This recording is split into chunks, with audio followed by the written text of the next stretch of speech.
Nay, aalis na ako. Pupunta na ako sa ibang bansa at magtrabaho ko ngayon. Babay na.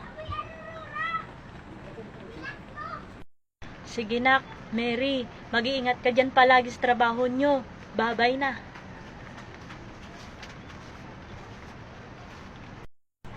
Nay, ako na lang magwalis. Maupo ka. Magpahinga ka na lang para hindi ka mapagod. Sige, anak April, salamat. Ito na pala walis. Ang sipag mo pala sobra.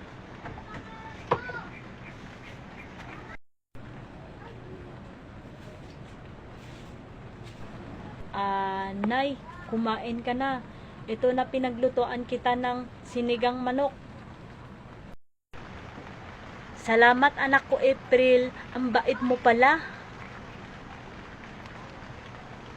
Wow, ang sarap naman niluto mo April. Sinigang manok. Walang anuman yun, Nay. Ang importante, pinaglutoan kita masarap ng pagkain. Mamayang gabi, iwanan kita ng luto na pagkain bago na ako magtrabaho. Okay? Nay, aalis na ako ngayon ha. Magtrabaho na ako. Babay na. Sige nak, April, mag-iingat ka dyan. Babay na.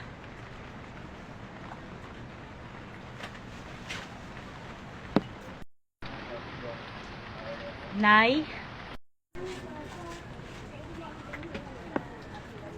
O anak, Mary, nandyan ka na pala. Ano ba nangyari sa'yo? Bakit hindi ka nagtagal sa trabaho mo? May sakit ka ba?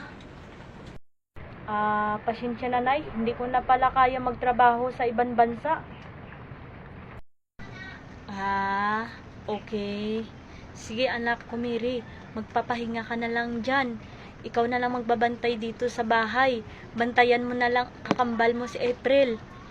Dahil ako na lang magtrabaho sa ibang bansa. Dito ka na lang sa bahay ah. Sige Nay, salamat.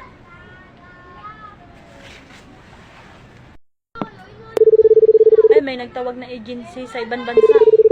Hello? Anak, Mary, aalis na ako ngayon ha. Pupunta na ako sa ibang bansa at magtrabaho. Babay na. Sige Nay, babay na. Mag-iingat ka dyan palagi sa trabaho nyo.